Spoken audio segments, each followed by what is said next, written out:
자, 오늘 시편은 120편 말씀을 보는데요.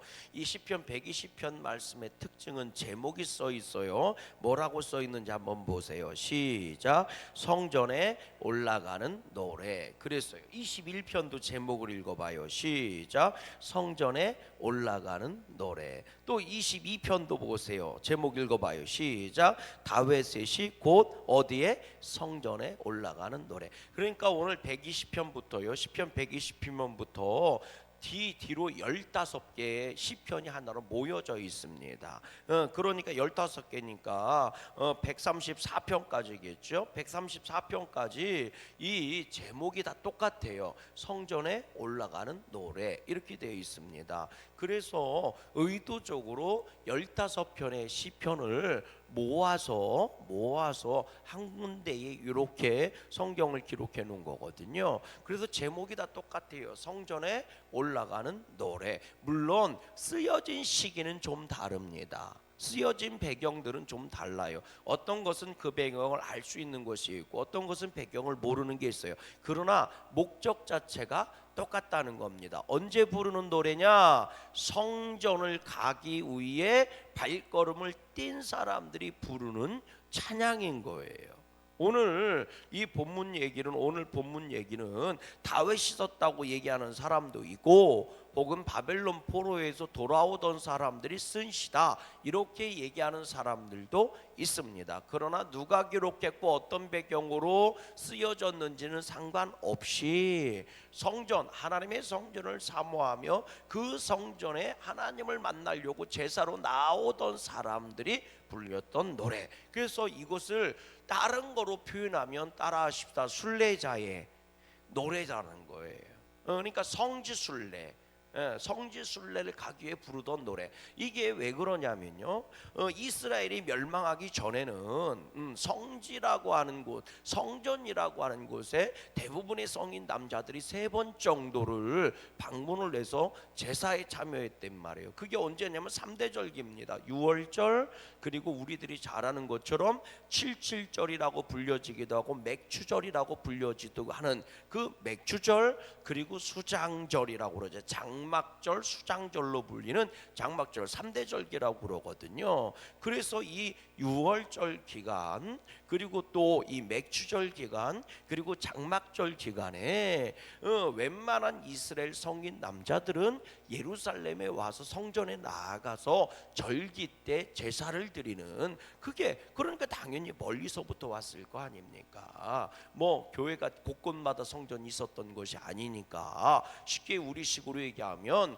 저 경상북도에서도 왔을 것이고 전라도에도 왔을 것이고 제주도에도 왔을 것이고 또 함경도에서도 왔을 것이고 뭐 이렇게 성전에 와서 예배를 드린단 말이에요. 그랬을 때에 그들이 그 집에서 떠나면서 성전 하나님께 나아갈 때까지 끊임없이 불렀던 찬양이 오늘 본문의 찬양이라는 거예요. 이런 찬양들을 15개를 묶어놓은 겁니다. 그게 시편 120편, 121편, 122편, 134편까지요. 또 하나는 뭐냐면 이스라엘이 멸망했단 말이에요. 남유다도 멸망을 한 거예요. 포로로 잡혀가기도 하고 여기저기 포로로 혹은 노예로 끌려간 거예요. 자, 그랬을 때 그들이요 이제 자유를 얻었단 말이죠. 그러면 이제 우리들로 얘기하면 명절이라고 얘기하면 유월절, 맥추절, 장막절 같은 게 명절, 우리로 얘기하면 추석이나 뭐 설날 이런 거란 말이에요. 그러니까 그때 맘만 먹고, 왜냐하면 이건 나라와 나라를 넘어와야 되는 거잖아요. 무슨 지금처럼 고속도로가 뚫리고 비행기 타고 가고 뭐 배 타고 가고 뭐 기차 타고 가는 시대가 아니니까 한번 출발하면 예루살렘에 와서 죽기를 각오하고 오는 거예요. 그러니까 내 일생 한번 내가 하나님 성전에 가야 되겠다. 더군다나 포로 이후에 제2성전이 만들어지지 않았습니까? 제2의 성전이 만들어졌으니 이제 그들이 죽기 전에 한번 하나님 만나러 오고 싶은 거예요. 그러니까 모든 일을 다 정리하고 이게 순례자의 길, 순교의 길이거든요. 도둑님 만나고 강도 만나거나 빼앗기거나 죽는 거예요. 병들거나 하면 죽는 거예요. 뭐 금방 비행기 타고 올 수 있는 게 아니니까. 한번 떠나면 이게 1년이 걸릴지 3년이 걸릴지 수십 년이 걸릴지도 모르는 거예요. 그러니까 성지순례 한번 가려면 다 정리하는 겁니다. 웬만하면. 그리고 유언까지 다 하고 유서까지 다 써놓고 그리고 나서 하나님을 만나러 출발하는 거예요. 그럴 때 가진 고생과 어려움이 있었을 것 아닙니까? 그때 부르던 찬양시란 말이에요.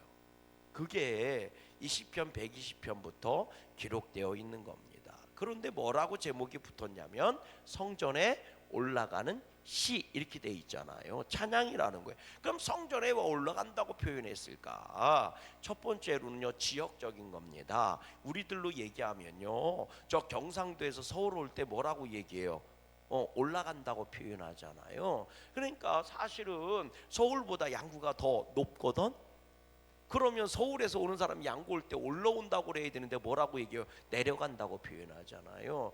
그러니까 가장 수도가 어디예요? 예루살렘이니. 그러니까 예루살렘의 표현을 쓸 때 중심이니까 이거는 뭐 높낮이를 간다는 뜻이 아니고 지역적으로 중심을 향해 간다. 그걸 올라간다고 표현하거든요. 우리도 서울 올라가, 뭐 한양 올라가 이렇게 표현하잖아요. 중심을 향해 간다는 겁니다.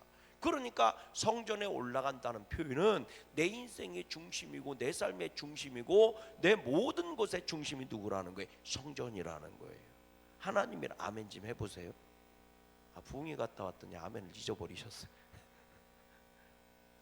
내 삶의 중심, 인생의 중심이 누구라는 거예요? 하나님이시라는 거예요. 그래서 성전에 올라간다 이렇게 표현을 쓰는 거예요. 믿음의 고백인 거죠. 여러분, 우리 삶의 중심이 믿음이고 하나님이고 교회의 길 주의 이름으로 소망합니다. 센터가 교회여야 되고 하나님이어야 되는 거예요. 내 삶의 중심이 믿음이어야 되는 거예요. 그런 자가 복이 있는 줄로 믿어요. 그래서 우리도 표현할 때 뭐라고 얘기해요? 예배를 드리러 간다 이렇게 표현하는 거예요. 정확한 명칭은 예배를 한다가 맞지만 문법적으로는 우리는 우리의 믿음의 고백을 담아서 예배를 드리러 간다, 기도를 드리러 간다, 찬양을 부른다가 아니라 찬양을 드린다. 아멘. 헌금을 낸다가 아니라 헌금을 드린다. 이 표현을 쓰는. 이 표현이 왜 중요하냐면 나도 모르게 내 안에 중심이 하나님이다, 예배다, 이런 표현이 들어있는 거거든요. 바라기는요, 우리는 드리는 믿음이 되기를 주의 이름으로 소망해요. 그거는 올라간다 이 표현하고 똑같은 거예요. 두 번째로는요, 성전이 어디에 있습니까? 예루살렘에 있잖아요. 근데 예루살렘 지역 자체가 성전이 가장 높은 곳에 있거든요. 그러니까 실제로 제가 가보니까 이 아래에서부터 위로 올라가야 성전을 보러 가요. 그 올라가는 게 쉽지 않아요. 쉽지 않아요. 제가 이렇게 볼 때는 저 비봉산 정도는 아니어도 맨 끝에, 그러니까 예루살렘 자체가 이렇게 언덕배기 위에 있어요. 그래서 산이라고 표현하는 겁니다. 왜 성산이라고 표현했느냐? 높은 곳에 있다 이런 뜻도 있지만 실제로 그 예루살렘 그 꼭대기 올라가면요, 그 일대가 다 보여요. 그래서 다 골짜기를 통과해서 위로 올라가야 돼요. 그러니까 실제로 올라가야 돼요. 올라가는데 땀 뻘뻘 흘리면서 올라가야 됩니다. 한 20분 정도 올라가야 돼요. 다이렉트로 올라갈 수가 없어서 이렇게 지그재기로 해서 올라갑니다. 그러면 그냥 이렇게 올라가면 한 20분 정도 빠르게 제걸음 올라가면 한 20분 걸리더라고요. 땀 뻘뻘 나게 올라가야 돼요.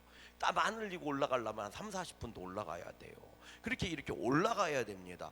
그러니까 성전에 올라간다. 여러분, 믿음은요, 맘만 갖고 하는 게 아니에요. 하나님께 나아가려면 실제로 땀을 흘리며 올라가야 된다니까. 제사를 드리러 가려면, 성전으로 하나님을 만나러 가려면 마음만 올라간다는 게 아니에요. 뭐 여러분, 내 심령만 올라가는 게 아닙니다. 실제로 성전에 가려면 땀을 뻘뻘 흘리면서 가야 돼요. 아멘이십니까? 여러분, 이 세상의 우리 믿음은 마음만 가까울 수 있는 게 아닙니다. 왠지 아세요? 이 세상에서는요, 우리의 마음과 육과 영이 하나로 묶여 있기 때문인 겁니다. 깨달아 주시면 아멘. 이 몸뚱아리 없이 어떻게 믿음 생활을 할 수 있습니까? 우리가 믿음이라는 건 내 마음에, 내 심령에 임하고, 그 믿음이라는 건 내 속갈맹이에 있는 거지만, 여러분 우리가 신앙생활하고 믿음생활할 때 어떻게 마음만 갖고 할 수 있어요? 몸뚱아리 없이 어떻게 신앙생활할 수 있으며, 몸뚱아리 없이 어떻게 예배를 할 수 있으며, 아니 몸뚱아리 없이 어떻게 우리가 찬양을 할 수 있으며, 기도를 할 수 있으며, 어떻게 헌신할 수 있습니까? 그래서 믿음의 정도는요, 육신의 헌신과 뭐예요? 비례하는 겁니다. 예배하는 열망이 정말 큰 사람은요, 몸뚱아리가 교회를 더 많이 찾아오게 되어 있는 거예요. 아멘 좀 해보세요. 여러분, 하나님을 사랑하는 사람은요, 당연히 몸뚱아리가 땀을 더 많이 흘리게 되어 있는 겁니다. 주님을 사랑하는 자가 주님을 위해 헌신하는데 어떻게 몸뚱아리에서 땀이 나오지 않을 수 있습니까? 더 많이 땀을 흘려야 되니까 당연히 몸뚱아리가 뭐예요? 그만큼 더 움직일 수밖에 없죠. 땀을 흘릴 수밖에 없어요. 복음을 전하는 사람이 어떻게 마음만 갖고 복음을, 입술만 갖고 복음을 전할 수 있어요? 발걸음을 뛰지 않고 어떻게 복음을 전할 수 있습니까? 그러니까 복음을 전하는 아름다운 발걸음이요, 이렇게 고백하는 겁니다. 발을 떼지 않고 어떻게 복음을 전할 수 있어요? 땅끝까지 복음을 전하기 위해서 땅끝까지 가야 되는데 어떻게 좋은 일만 있을 수 있어요? 땅끝을 가는데 당연히 다리도 피곤하고 몸도 힘들고 이런 일 저런 일 당하게 되어 있는 거죠. 복음을 전하려면 발걸음이 바빠야죠. 발걸음이 바쁘지 않고 어떻게 복음을 전해요? 부지런하지 않은 사람은요, 전도도 못해요. 아멘이십니까? 그래서 여러분, 주님의 성전을 가려면, 예배드리러 가려면 땀을 뻘뻘 흘리며 올라가야 된다니까요. 성전에 올라가는 노래입니다. 세 번째로는요, 성전으로 나아가려면 이방인의 뜰과 여인의 뜰과 성소를 성소를 지나서, 다시 말하면 이 번제단을 지나서 성소를 지나서 지성소로 들어간단 말이에요. 이 이방인의 뜰과 여인의 뜰과 이 성소로 나아갈 때 이게 계단으로 이루어져 있다는 거예요. 쉽게 얘기하면, 우리식으로 얘기하면 예배드리러 올라오려면 1층에서 2층으로 올라와야 되잖아요. 이게 뭐로 되어 있어요? 똑같은 성전, 여기도 성전이잖아요. 1층도 성전이고 2층도 성전이고 3층도 성전이고 옛드랑도 성전이요? 아멘을 안 해요. 옛드랑도 성전이지, 그럼 교회지. 옛드랑은 그럼 뭐 카페고 교회가 아닌가? 거기도 교회지. 그러니까 성전 안에 들어왔어요. 그런데도 하나님께 나아가려면 뭐를 밟고 올라와? 1층에서 2층으로 예배드리러 올라면 그래도 엘리베이터 타고 올라오는데 그것도 올라오는 거잖아. 그래서 성전의 입구에서부터 하나님께 나아가는데 계단을 통해 나아가기 때문에, 그래서 성전에 올라간다, 하나님께 나아간다 라는 표현을, 성전에 올라간다 이렇게 표현을 썼다는 거예요. 그러니까 이 얘기는 한마디로 얘기하면 하나님께 나아가기를 사모하는 자들이 부르는, 하나님께 나아갈 때 부르는 찬양이에요. 그러니 그 길이 때로는 힘들어도 이 찬양을 하고, 때로는 기쁨이 있어도 이 찬양을 하고.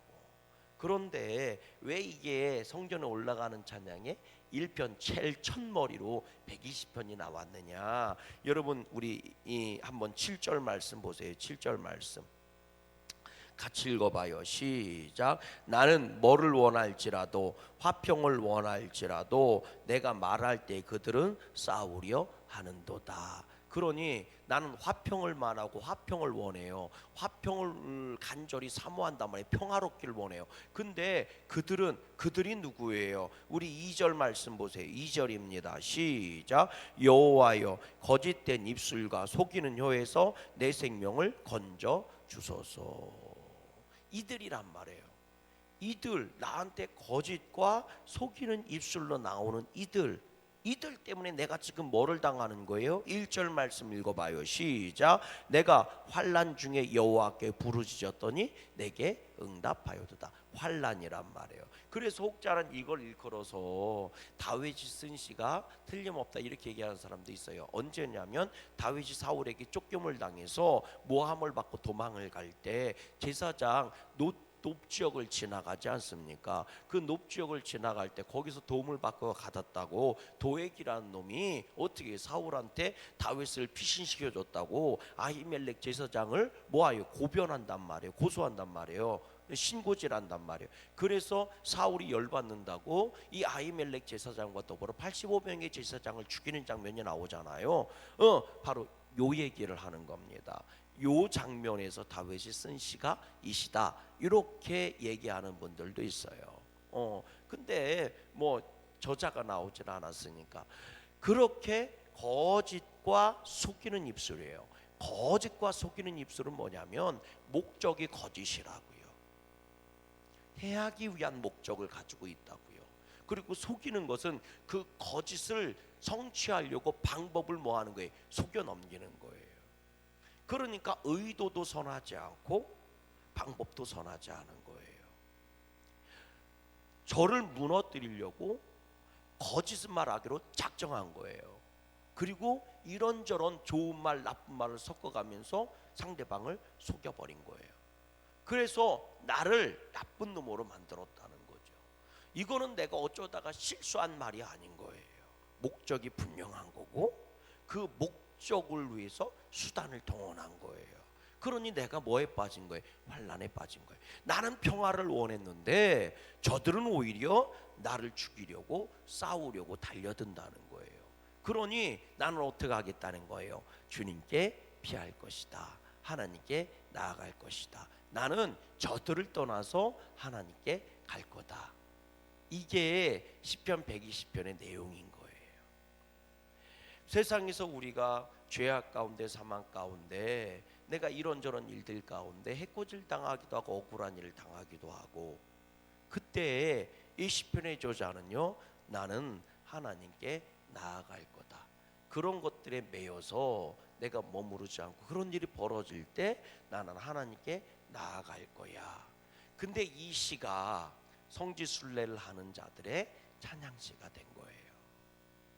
그래, 세상 일들 다 접어버리고 나는 하나님께 지금 나아간다. 제가 그랬잖아요. 지금은 성지순례가 아니라 성지 여행 같은 거죠. 왜? 돌아올 수 있으니까. 누가 그 얘기를 하더라고. 여행이 행복한 이유는 돌아갈 곳이 있기 때문이다. 이렇게 얘기하더라고요. 여행은 갔다가 돌아오는 거예요. 근데 순례는 돌아오지 않는 겁니다.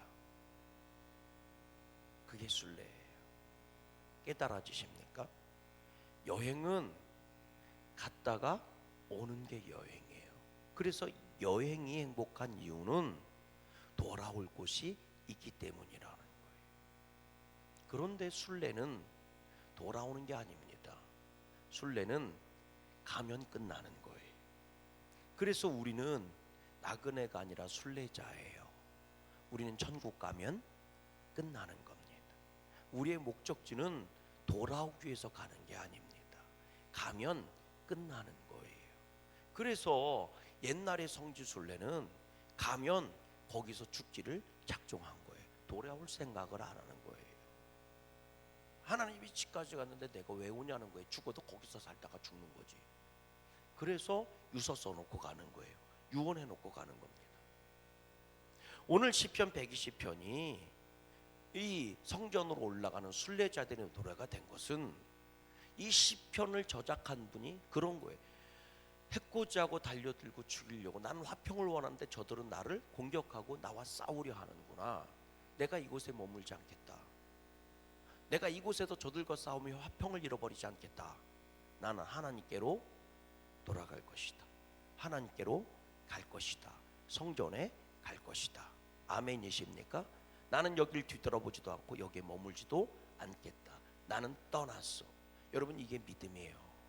예수님이 우리를 죄악 가운데 떠나게 하시고 사망 권세에서 떠나게 하신 줄로 믿습니다. 다시 돌아갈 곳이 아니에요.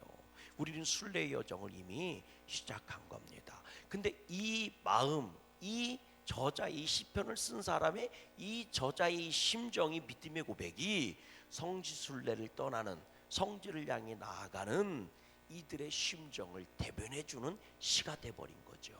그래서 이후에 이 성전으로 나아가는 자들이 이 찬양을 부른 거예요. 여러분, 우리가 예배 드린다는 것은 돌아가는 예배가 아니에요. 떠난 예배인 겁니다. 다시 말하면 옛사람을 떠난 새사람의 결단이 예배인 거예요. 주님의 성전에 와서 기도하는 것은 옛 내 죄를 뭐한 거예요? 버린 거예요. 회개하고 떠난 겁니다. 그리고 새사람이 되는 거예요. 그게 예배고, 그게 기도고, 그게 찬양인 겁니다. 엄밀하게 말하면 그것이 하나님 성전에 올라가는 자들의 믿음의 고백인 거죠. 여러분, 오늘도 옛것을 버리고 주님 앞에 거룩함으로 나아가는 축복자들 되기를 바라요. 특별히 사순절의 한날 십자가를 붙잡고 내 정욕과 탐욕과 이 이기심은 십자가에 못 박아버리고 이제는 새 것이 되었습니다. 거룩하고 성결하게 살게 해주세요. 이게 성전에 올라가는 자들의 찬양이고 고백인 거예요. 이 믿음이 오늘 저와 여러분 가운데 충만할 수 있기를 주님의 이름으로 간절히 소망합니다. 하늘에 계신 우리 아버지,